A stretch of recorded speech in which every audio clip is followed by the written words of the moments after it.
Has life been stressful recently? Nostalgia can help. You used to love Cosmo magazine as a teenager. Why not check it out again? Reminisce. Have a good time. This is what made you the woman that you are today. And Elle Woods won her first ever court case because of what she learnt from Cosmo magazine. Can you find your future husband in 7 days? Yes, you can. Boyzillions, has manscaping gone too far? Why am I still single? Exes reveal where you've gone wrong. The ex 89% of guys love most. 23 ways to fake your weight. We asked a dermatologist, and yes, you can in fact scrub your face daily with plastic beads. It's totally fine. Make sure to scrub it twice a day using our exact brand. It won't do any damage to your skin at all. Relationships are easy. You've got those who know exactly what kind of person each member needs to be, girls, and those who are molded into better people, boys. Are you overthinking? Oh, that's such a girl thing to do. Guys don't do that. The thing you need to do is to stop it. And also, you need to lower your expectations. Why did he cheat? The other woman tells all. This woman really was the prototypical psycho girlfriend. Really clingy and insecure. There's a limit to how far you can push a guy before he cracks. Don't you dare go reaching for that baby doll or flowy dress. Guys hate those. They make you look pregnant. He wants you to wear a tight-fitting dress. Wolf whistling should not make you mad. You might think it's degrading, but he thinks he's paying you the ultimate compliment.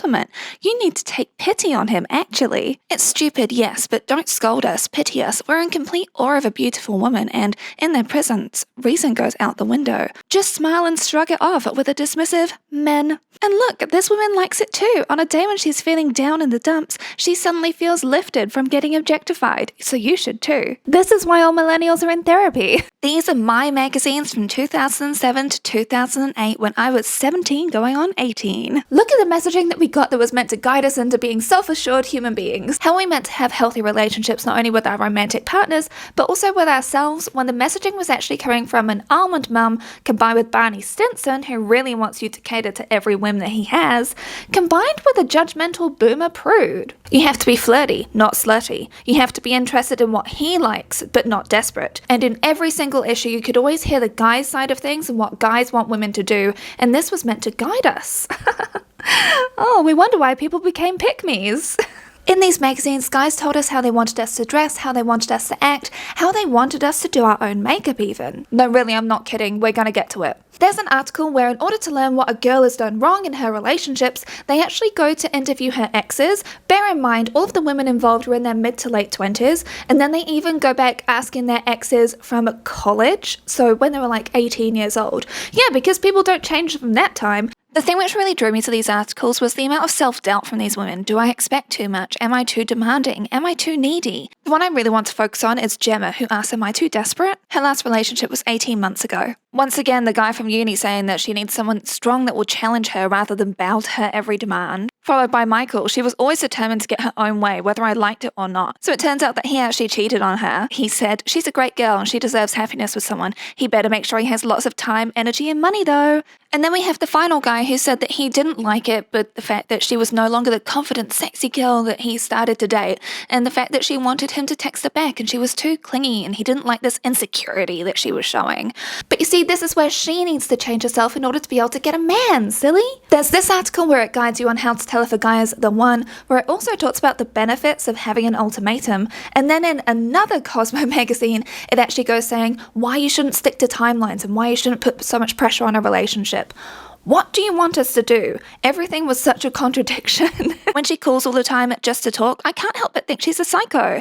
If you start hearing about other people's boyfriends or first or second date, you can tell what she's looking for. My dude, you were the one that asked her out on dates. What the hell were you expecting is gonna happen? Everything is about making you, the reader, the girl, to be the cool girl, and berating you for having any expectations. In another Cosmo magazine, they dive into real-life couples who are having relationship issues, whether that is a possessive boyfriend who is getting jealous of his girlfriend for the fact that she has a life and so he's controlling her, therefore she's withholding sex, or this relationship where he cheated on her, or this guy where he doesn't want to be in a romantic relationship with her but he wants to see her casually, aka so then they can do furious jumping. The advice given in these, I would would definitely say some of the exercises were indeed good, but the verdicts, the final thoughts on things from the guidance, let's just say that the guidance would be quite different today. So as you can see, Cosmo was a bit of a mess to grow up with in the 2000s. If you do want to have a fun, interactive way to maintain a healthy relationship, I have the perfect thing for you. It's the sponsor of today's video, Paired. It's an app designed for people at all stages of their relationship.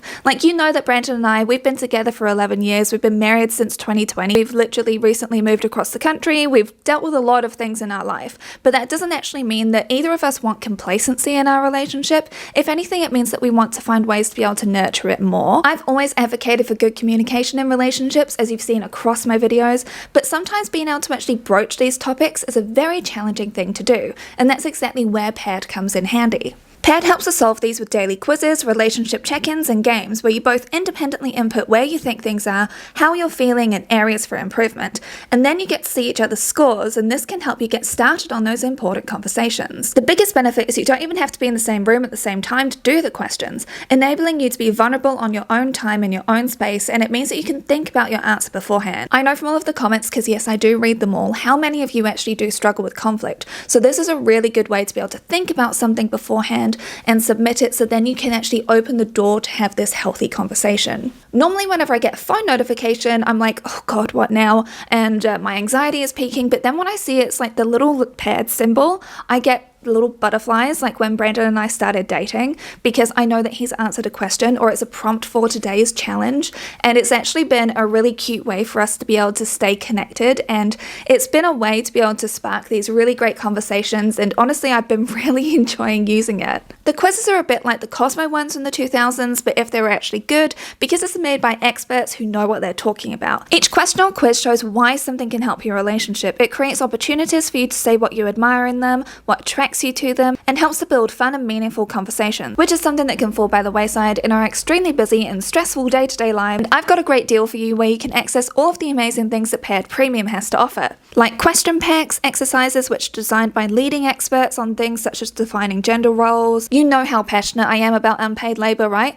This is exactly the kind of tool which actually helps you to broach that tricky topic, because the way that we're socialized, it doesn't make it a very easy topic to actually bring up. Click my link below so you can get a 7-day free trial and 25% off Paired Premium, so you can maintain and deepen the connection with your partner. Okay, let's be real. This is a Barbie kind of progressive. So Cosmo was actually surprisingly progressive in some ways as I made it through all of these different magazines. It talked about real issues we were facing sometimes, such as the areas that women are more vulnerable to get attacked, yet at that same time their fixes were all on self-defense rather than addressing the root cause, which was men attacking women. And there are a number of Cosmo issues which talked about the very big issue of grey grapes, and I am censoring myself here because daddy YouTube doesn't like it when I say the real thing. And they talked about the issues happening from men's behaviour in sports, like issues of consent and how women have come forward, charges were not being laid, the issue of consent whilst under the influence. You know, a reality that a lot of us have actually faced in our lives, and they were actually talking about it. They were talking about these issues where no lines were really ever clearly defined, because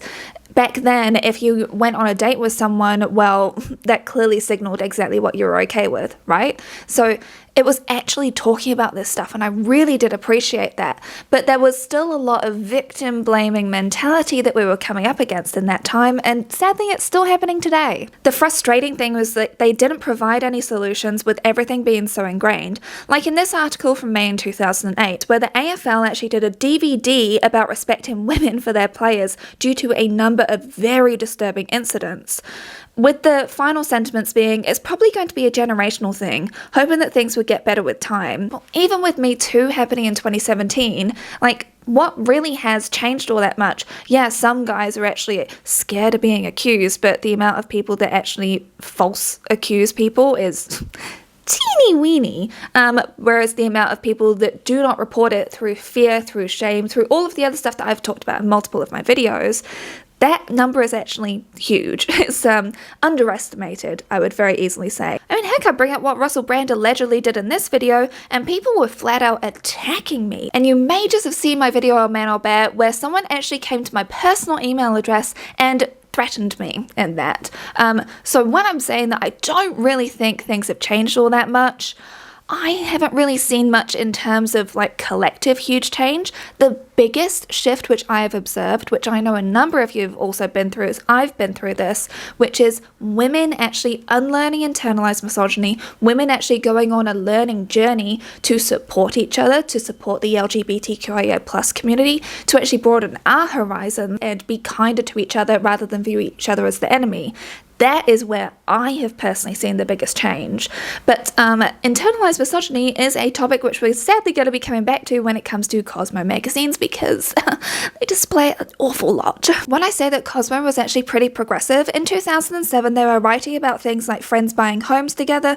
They wrote about people not knowing if they got paid enough, how to ask for a raise, how to fix things in your own home, how to buy a house, and how to look for different forms of skin cancer. That and sunscreen awareness was actually huge in all of the Cosmo magazines, which I was so glad to see. And one of the reasons I've actually admired Cosmo for such a long time is how sex positive it is and sex educational it is. Like, they had articles on understanding your vulva, on understanding your anatomy, on understanding if furious jumping was painful for you and the things to look out for and when you should go to a doctor. They were listening to their readers and they were answering really taboo, very personal topics like this, which I think is great. And they were also bringing up the importance of checking for breast cancer, checking for all sorts of health things which are really important. They were destigmatizing STIs and how to get treatment for it and the things to look out for, and they were also trying to get people to actually start using condoms again. What I'm saying is they were doing really positive things in this area, and they were also saying how important female pleasure was, but at the same time a lot of the articles were about how to turn him on,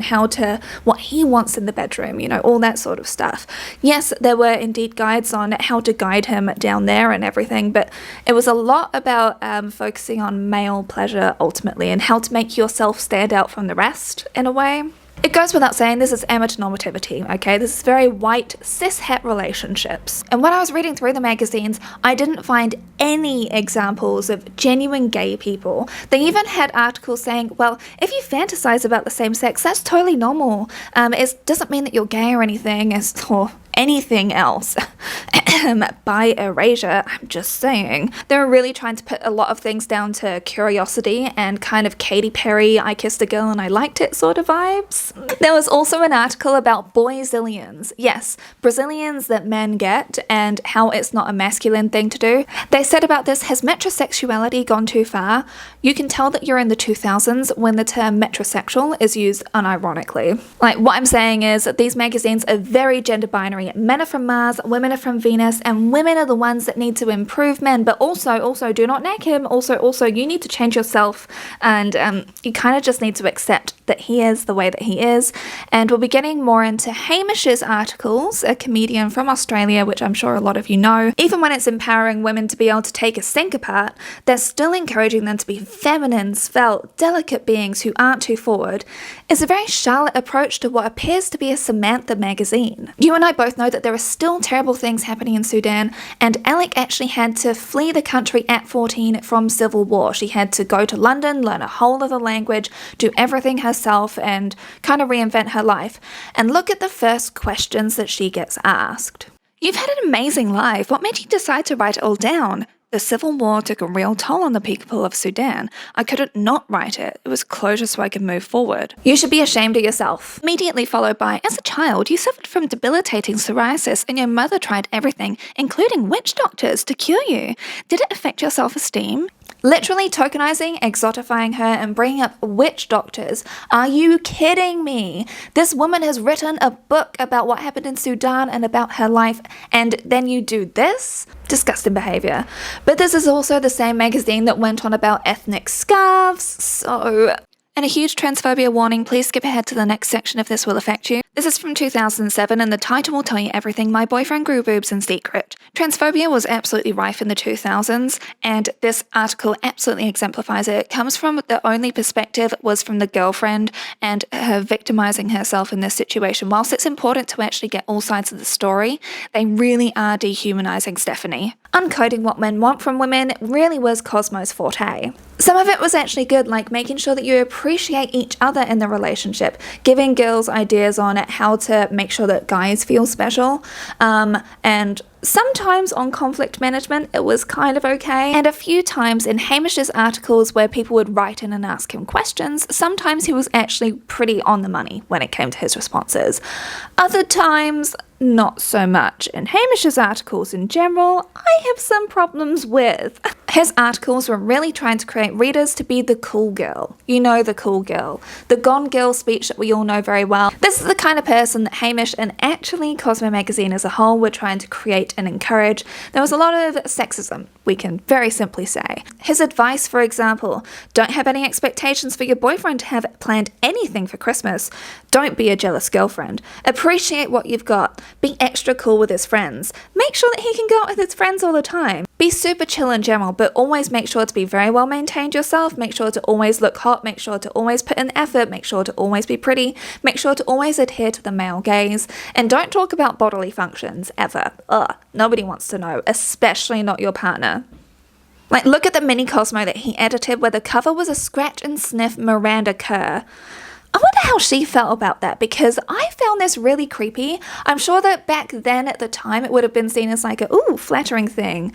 But is there any scenario where someone wants to smell what you smell like, where it's not actually giving like the energy from the guy from Charlie's Angels where he just like sniffs hair? I understand that Hamish Blake is a comedian. Honestly, I used to love his work. I don't know what he's up to these days. But when you're actually writing for a female audience, which was the Cosmo audience, why would your cover of what Cosmo magazine should be talking about have so much actually dictated into training a woman on how to be the best kind of woman? Only one headline which he wrote, which was actually funny, which was a map of exactly where the clitoris is, which I still think that some men actually need training on, because there are still some guys that think that women can't pee with a tampon in.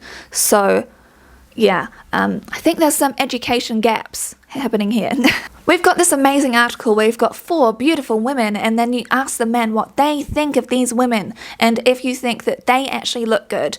And out of these 4, which one do you think would win overall? Which one? Which one? Did you pick Nicole Richie? Because you're wrong, lovely. She looks like she's in my dad's old shirt. If a girl rocked up for a date in this, I think she'd make no effort. She comes across as arrogant. And Robin doesn't think that the shoes go with that dress, but in the 2000s, we understand that she actually had a black slip under that dress, which is visible up here, and she's got black buttons on the dress, so actually a black pair of pumps makes perfect sense, because that was 2000s logic. So as you tied in the colour elsewhere, you could get away with the black shoes, because we didn't have many shoe options back then. They love Miranda Kerr though. It's an all-round good dress, nice length, it doesn't expose too much. It's something I'd like my girlfriend to wear. Luke said he'd buy her a martini, and Simon coming in once again is a big sequin sack, but when you're this hot and your legs are this good, you really can do no wrong. Thanks, Simon. As long as you're as hot as a Victoria's Secret model, you can wear the sparkly party dress. Then let's look at Blake Lively. Simon actually likes this one. The material's feminine and her hair is down, so it's sexy. Robin's okay with it as there's a good bit of cleavage going. It's sexy and sophisticated, but John doesn't like it. And with Scarlett Johansson, look at this dress that she's wearing. I had basically the same thing in navy.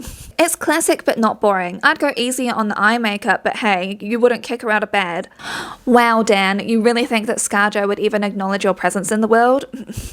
No, sweetheart. But Luke thinks it's too bright, but we've been taught that men are visual creatures, right? So we're meant to be shiny and beautiful and colourful to be able to make sure that we attract their gaze. And if men are visual creatures, how come they don't even see the dirty dishes in the sink or the fact that the washing needs doing?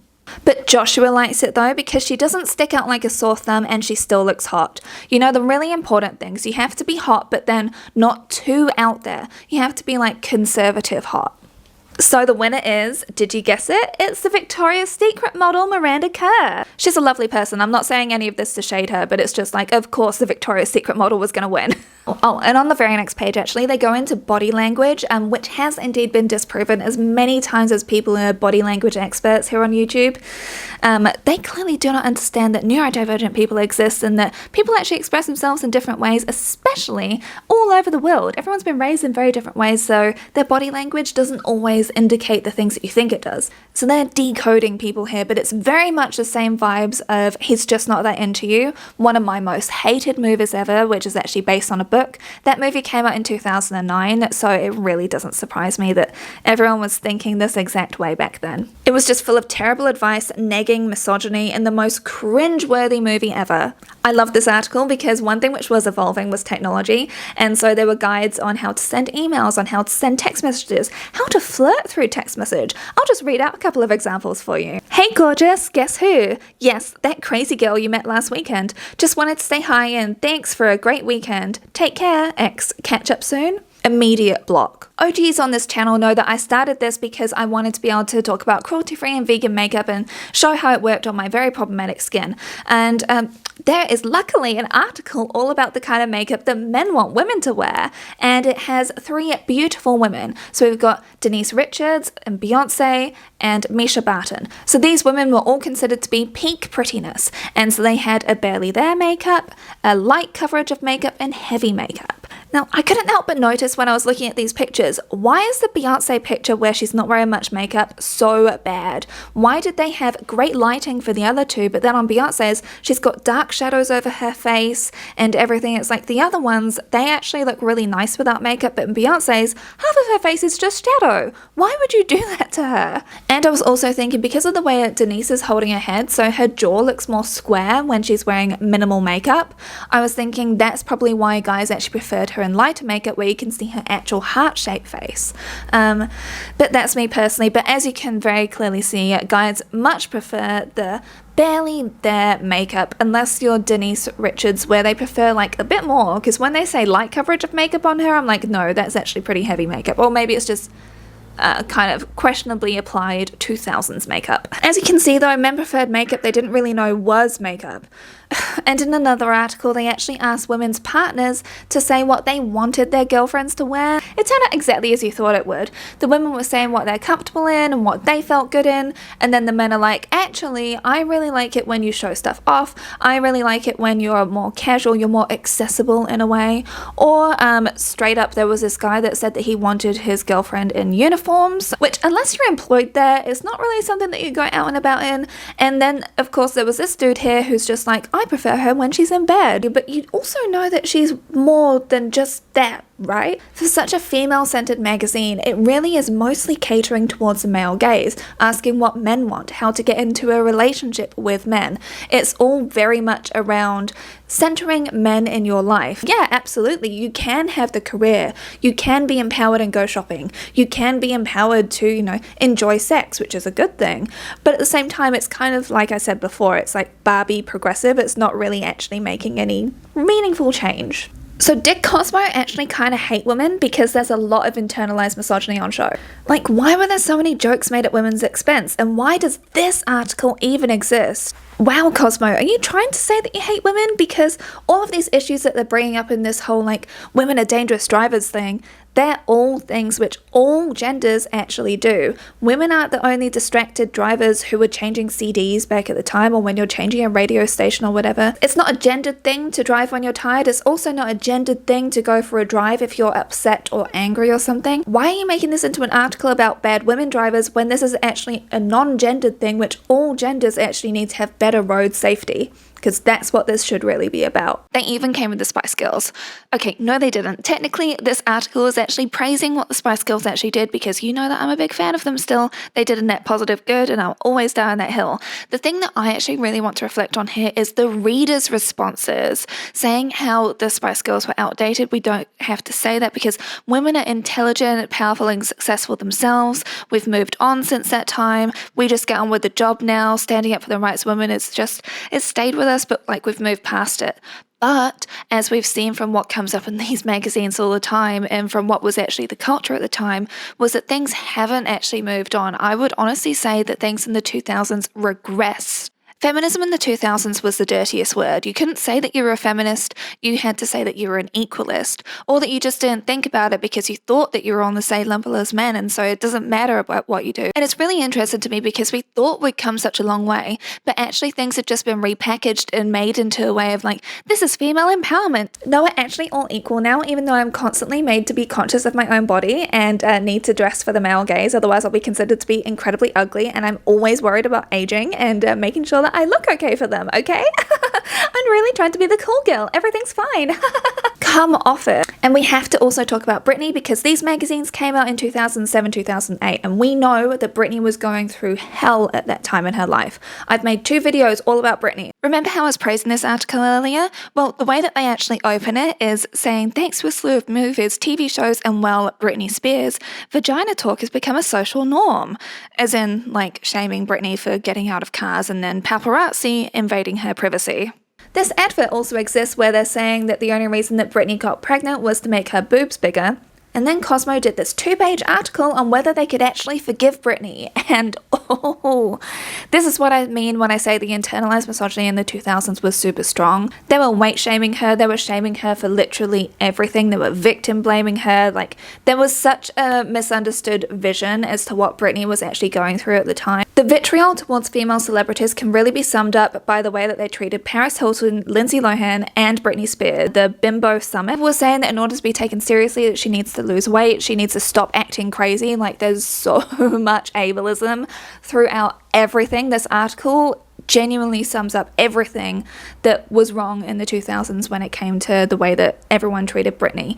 Even in a female empowerment magazine, they were tearing her down. Victoria Beckham came out all the time as well as an example of a woman that you should not be. She couldn't dress right, she was too demanding. They had this entire article where you had to do a quiz to decide whether you have Victoria Beckham disorder, because as the article says, the poster girl for such control freakery is of course Victoria Beckham, taking no mind to actually reflect on the fact that Cosmo was one of the magazines that was constantly tearing apart her figure, her looks, saying that she didn't deserve David Beckham, saying how everyone fancied David Beckham, bearing in mind he had actually cheated on her and all of the issues around that as well. So instead of actually assessing that, they're just like, ugh, God, she's so high maintenance. You need to be a cool girl. You can't be high maintenance like this girl. Tell me you've never been friends with someone with anxiety or someone who is neurodivergent, and then you'll get this article. So you can do the quiz with me. Have you ever felt angry about your coffee order not being exactly right? Phoned ahead to discuss your dietary requirements, something I do because I'm vegan and so I need to check sometimes. Swap the seating plan prior to a dinner party, taken a picture of your outfit to see how you look. Decanted your beauty products into something.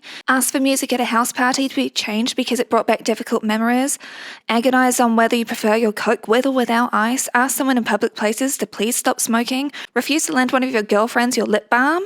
Ooh, I'm sorry, but ooh. Genuinely felt that soy has changed your life. Asked your friends to remove their shoes when they come inside your house. Yes, that is common courtesy. Moaned you can never get a good blow dry. Gone on a long haul flight wearing high heels. Wondered what to do about the fat under your eyes. And demanded to change rooms in your hotel. And is it just me, or does this entire article actually reek of someone that actually wrote an entire article about someone that they don't like in their own life?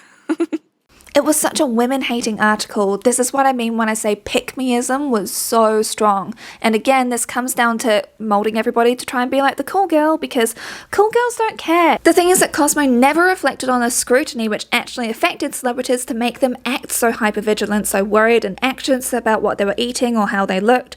I mean, come on, magazines like Cosmo never slandered a female celebrity before. So since these are from 2007, 2008, has Cosmo changed now? From what I've actually seen online, they have become a lot more inclusive. It's less man-focused, is less objectification of men, because that happened an awful lot in these magazines too, which was really weird to see. They don't just have heavily photoshopped skinny celebrities on the covers anymore, they actually have a more diverse cast. They actually acknowledge LGBTQIA+ people, which is a big step forward, finally. Yeah, I don't really know if I'd ever call Cosmopolitan that progressive. I mean, I guess it's more of its time in a way. But, you know, at least it's actually moved on with the times as opposed to fighting against it. And it's sad because Cosmo could have been like way more progressive than what it was. And it's sad to see how many of the lessons of the 2000s it was still promoting to its, honestly vulnerable young audience. And that's really the main thing which I wanted to unpack here, because I'm sure that there's a number of millennials that remember these magazines well. And even if you never read Cosmo magazine or looked up to it or whatever when you were a teenager, all of the stuff that I've been talking about here in this video, this was all incredibly prevalent in the 2000s. I'm sure that you'll recognize this messaging incredibly well. I'm envious of you if you're a millennial and you never notice any of this messaging, because wow, I internalized it a lot and it took me years to genuinely unlearn. I hope that you enjoyed this more fun video this week. I know that the topics I cover are often incredibly heavy, but I've moved across the country with Brandon. It's been an awful lot. The past 6 weeks, actually, because this has happened very quickly, have been all over the place. Every single day has felt like a week. And I tell you what, when you're struggling with a chronic illness, you have to quit your job, which is what I've just had to do. Wrap all of that up and everything else in between, and try and sell a house. But you have to do all of the cleaning of the house and detail everything. And oh my God, be the main contact person for everything. And every day is genuinely a struggle. Life's been hard. So yeah, I really needed something fluffy this week, and I thought that this was going to be a lot more enjoyable than it was, and uncovering all of the dark stuff that I did. But hey, this is the stuff that allows us to actually see how far we've come, and is really good actually seeing how far we've come from those days. So I'm looking at the magazines now, it's like they're staring at me like, look at my Photoshop. And subscribe, because in part 2, I'm going to be diving into the diet culture that was across all of these magazines. This video was getting too big, and you voted for a two-parter, so we're also going to be diving into the 2000s diet culture. It's going to be good. Thanks again to Paired for sponsoring this video. Don't forget to check out my link in the description box and pin comment down below so you can get a 7-day free trial and 25% off Paired Premium. And I also really hope that you've all been having a way nicer time than I have recently, and that your health has been a lot better than mine, and I hope that you have a wonderful rest of your week and all good wishes go your way. I'll see you lovelies again next time. Bye!